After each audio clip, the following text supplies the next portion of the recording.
Welcome to the complete collection of John Stockton's greatest stories.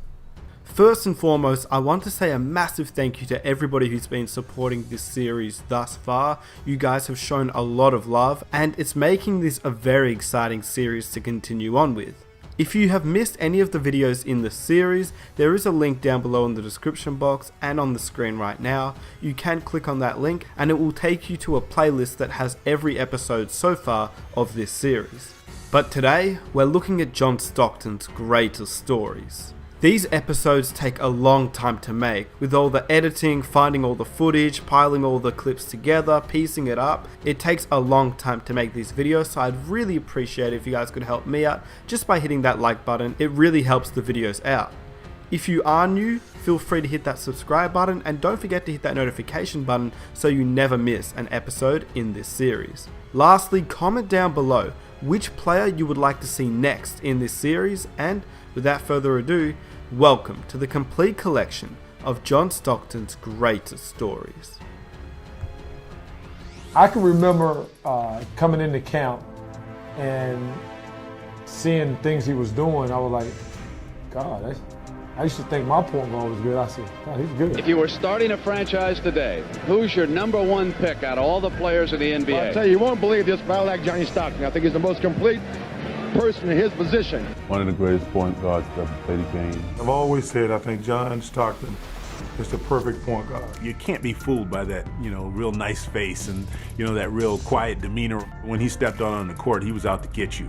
A guy who probably controlled a team and a game better than anybody I've ever seen. Probably one of the greatest players to ever play the game in his position. His sense of where he was on the floor, his peripheral vision, you'd say, how did he see him? Huh? Oh, he's over there. Boom, he throws the pass over there. You can't teach what John Stockton can see. It's one of those guys, every team wants a guy like John Stockton. John Stockton he's one of the best I ever played against, but those were illegal picks. Let's get that out the way. I played against John since I was 13 years old, and he's a much better outside shooter, much better with the basketball. And when you're talking about, Nash and Stockton, I just think from a toughness standpoint, I don't think there's a comparison. Well, he's the best point guard of all time. When you played against John, I mean, you had to bring your lunch. I mean, there was a toughness about him that he carried that, I don't know if we have anybody in our game today that really brings that to the table.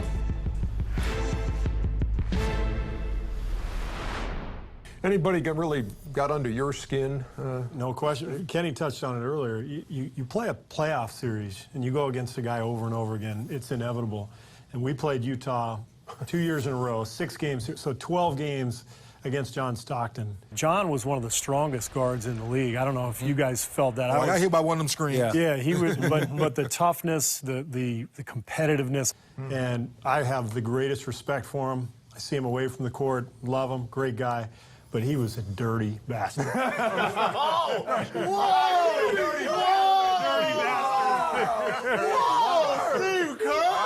I'm letting it out. I've never seen a therapist about this. This is my time to let it out. There you go! I can tell you feel better. Take the couch. Playing this day. The tongue is out, full extension. Keith on MJ and Stockton got involved. And Michael looked at Stockton and said, don't do that. And now Stockton comes up and gives it right back to Michael.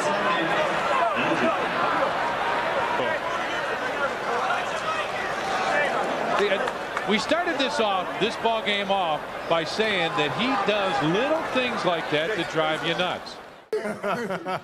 Oh, my God. John was a person that would stretch the boundaries. The PG version of what I said. Am I allowed to say that word on TV? It's already you got it. On NBA TV, you are. You say a lot worse than that. Come on. No, not on NBA TV, I don't.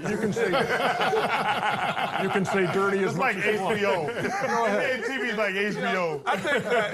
I think that John understood there's a personal space law, and he understood how to invade that.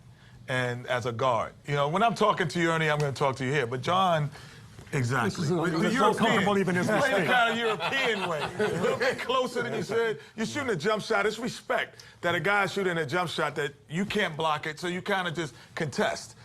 John made like he could block it, and he'd get under your feet. When you're running out, the ball is out of bounds, he's running out. He'd like this trip that he would do, and all of a sudden the guy would trip and they throw the ball in at the same time, and he'd go down and lay it in.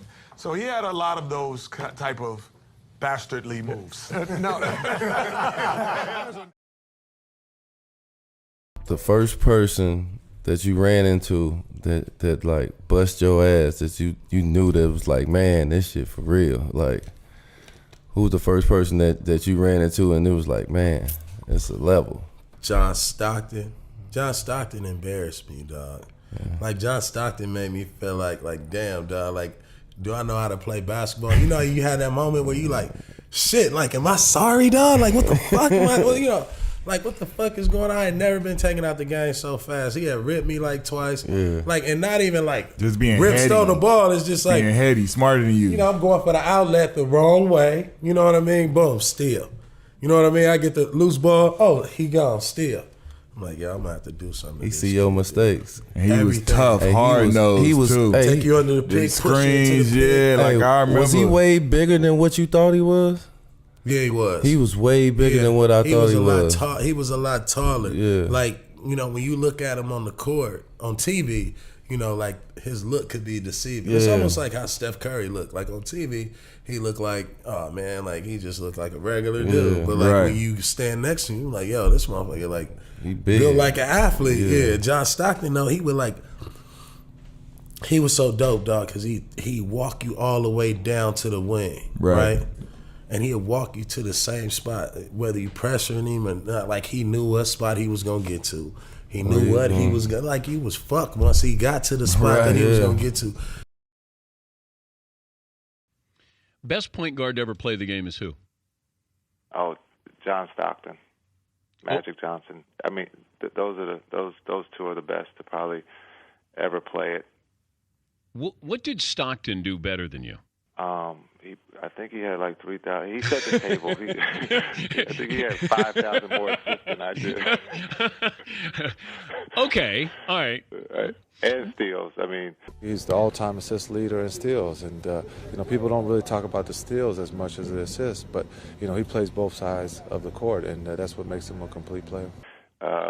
When you look at those records, it's amazing, and I just don't think he gets the due that he deserves. Well, he played in Utah. That's why.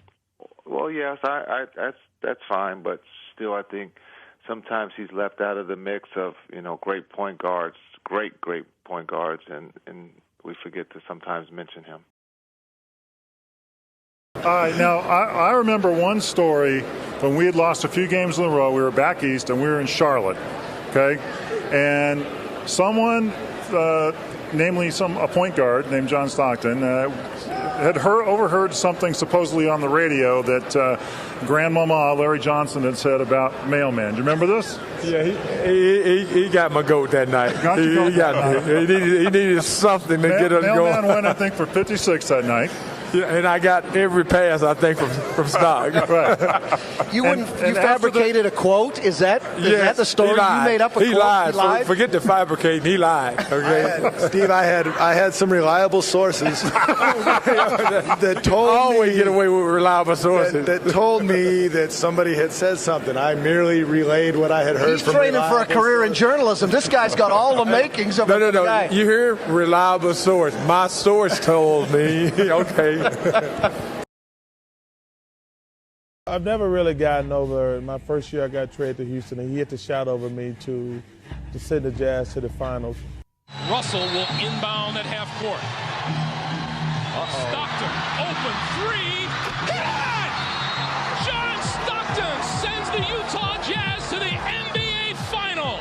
That was so many things all wrapped up into one. It was our first chance to go to the championship. It was really the first time we'd been able to beat Houston at anything, or they just year after year we kept running those guys in the playoffs, and to finally get over that hump.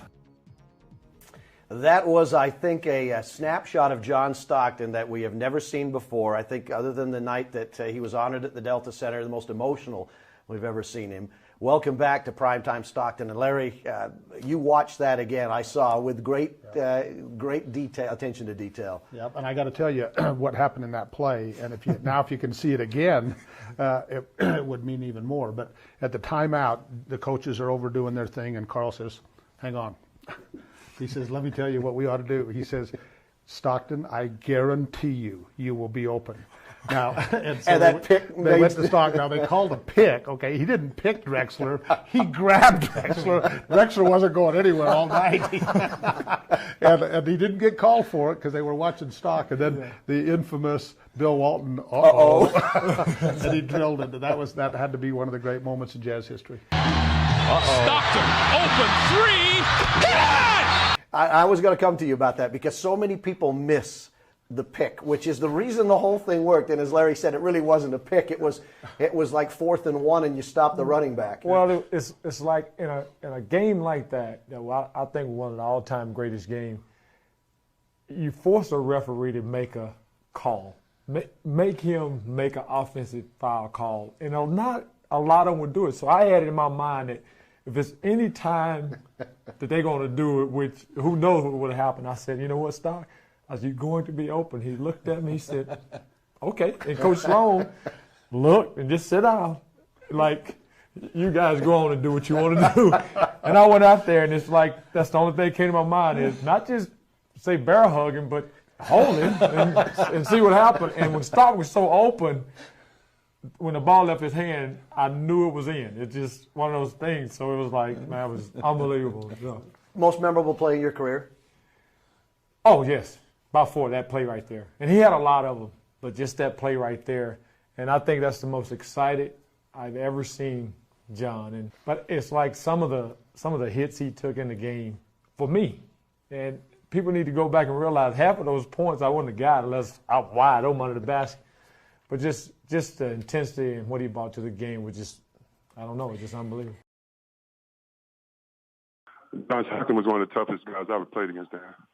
We had a series in the playoffs. It was our first series in Sacramento, and we were playing against Utah, great Karl Malone and Stockton, and I felt that our team was in awe of them. We were younger, and so I told Coach Adama before the game, I said, on the first play of the game, I'm going to lay Stockton's ass out. And Coach said, "Are you sure?" I said, "Yeah." I said, "Trust me, Coach. It's the first game. We just need to do it. Like, they're prepared for everything that's coming. They don't expect it." I lay him out on the screen. I'm talking about I lay him out, one of the best screens I ever did. Got my shoulder kind of in that head area, too, to kind of make it a little dirty. He pops up off the ground, pats me on the butt, and says, "Nice screen." Do you know how demoralizing that is? You know what I mean? So, yeah, he was one of the toughest guys, and I loved it, too. After that game, we would play him in the playoffs, and I would make rookies wait on the bus, and I would say, "Watch the baddest man in the world pull up." And they're like, "What do you mean?" They think I'm going to talk about, like, his cars and all this. And John Stockton would come to the game, literally in a minivan, pop his kids out, come in there, and bust us up. And he would show up, and he would probably have a plaid shirt on and, jeans or something. His hair parted neatly on the side. He'd be so unassuming. He'd be a guy that they'd probably check his ID in other arenas. Oh, yeah. You even thought he was, coming straight out of Catholic church, one of the kids up there, lighting the candles, or you thought, yeah, he was the valet. You definitely didn't think he was as bad a man as he was, but he knew that, and he knew that being unassuming was part of his swagger. So he knew that, and he used that to his advantage too. And every once in a while, on the bus, we would hear it from the back of the bus coming out. Some cliche that I had, And that guy wasn't ready. When we called on him, we pushed his button, but he wasn't ready. And John could imitate that. Dantley, you're making $1 million a year. Griffith, you're making 500,000, 300,000, 600,000. What's Larry Bird worth? 18 million, 20 million? He's kicking our butts. He was trying to motivate us. We were down by 20, so we went out and lost by 30. A guy who still apparently gets in fights at pickup games, if we can believe what we hear in Spokane, Washington. Well, the thing about Stock, and I have to go back to Coach and Larry, one of the, if not the toughest player I ever played with. Literally, guy used to, when he used to set picks for me, and I felt bad. I knew the ball was coming to me. Every single time he would set a pick, in every game, I would say, God, Stock, be careful. And he looked like, what, you know?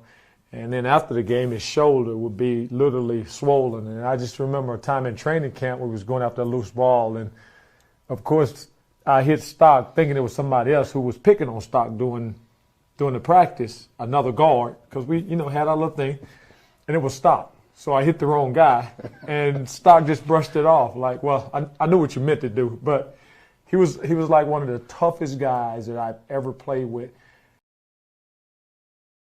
You said that he was the one guy you just could not get under his skin. That you couldn't get under their skin. Were there John guys? Stockton. John Stockton. Really? Could never. How is that?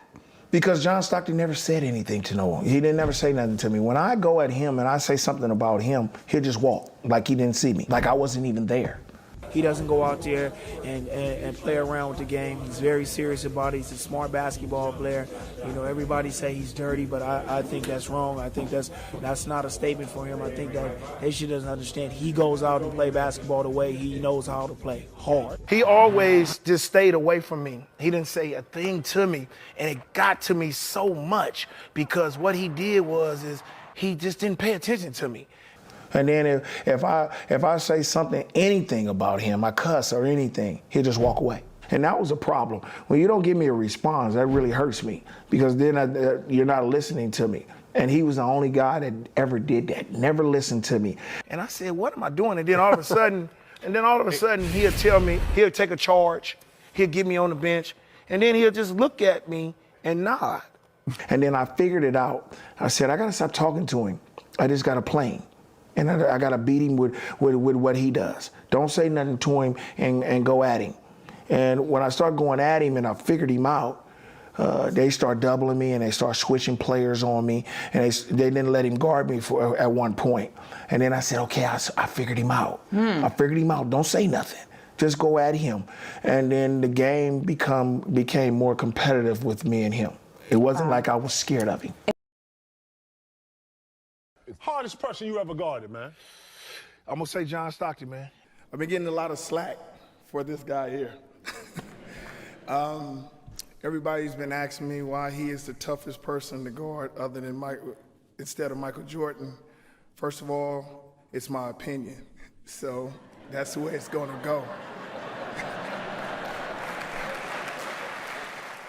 You made some headlines today because you said that John Stockton was more difficult to defend than Michael Jordan. Blasphemy to me. And you have to defend yourself because how often do you really guard Michael Jordan? Man, listen, he was a guy who was fundamentally sound.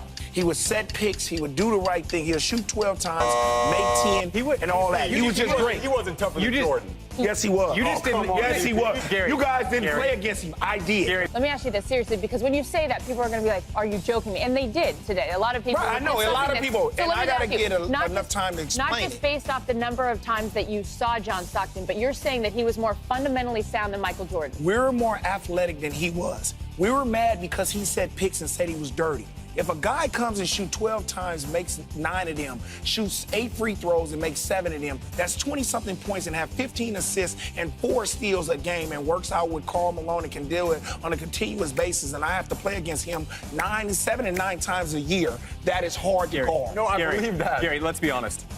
You just didn't like playing him because he wouldn't talk back to you. True, that's true. That's true. That's the thing, too. He wouldn't talk back to me. With Michael Jordan, he's a competitor. He's going to go back at me. That is easier for me to deny him the ball and do a lot of things. Wow. Then he gave you 50. He didn't give me 50. You got to get your stats right, baby. Just a little short story about him. He's the only guy, when I got in the NBA and I wasn't as good as I thought I was going to be for the first 2 years, I watched him. And when I watched him, he's a player that all kids should watch right now. I might have been more athletic than he was, but he did it the same way every night. Every night. For a guy, for him to only play 32 minutes, come in and shoot the ball 12 times, make 9 or 10 of them shots, shoot 8 free throws and make 7 of them, and then have 15 assists and 4 steals. That's the reason why he's the hardest person I ever had to guard, and that's why I respect him very much.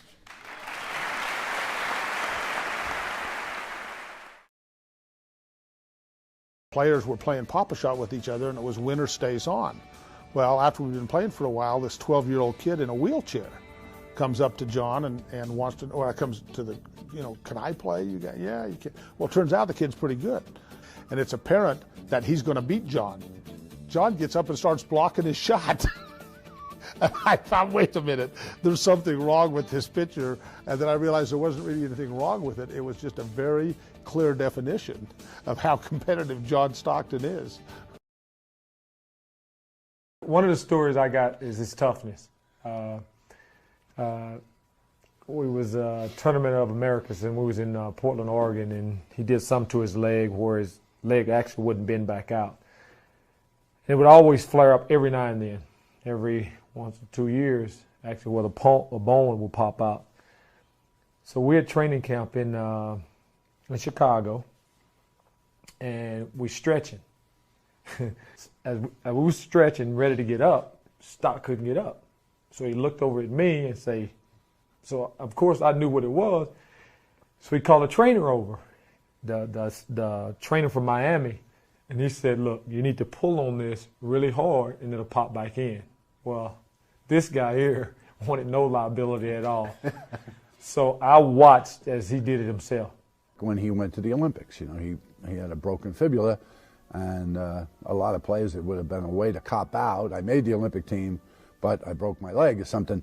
But he continued to compete. There are a lot of great players in this league, but somehow they seem to get injured or miss games. And John Stockton, you pretty much can pencil in 82 games every year, and you know what you're going to get. And it doesn't matter if he's banged up, if he's sore, if he's hurt. You know he's going to be there. You know he's going to play the minutes, and you know he's going to produce. He shouldn't have played a number of games, and he was hurt sometimes so bad that I wouldn't even get eye contact with him in the game. I'd just say, how you doing? Oh, I'm fine. I'm ready to play. Never use excuses. I've seen him, with a little nagging injury here, a little nagging injury there, and right at game time I say, are you ready to go? Yep. And that has been John Stockton's greatest stories. If you enjoyed the video, I'd really appreciate if you guys could hit that like button. It really helps the channel out. If you enjoyed this video and you'd like to see more, be sure to hit that subscribe button and the notification button so you never miss an episode of this series. Comment down below which player you'd like to see next, and here are 2 episodes of this series you might enjoy. With that said, I am out. Peace.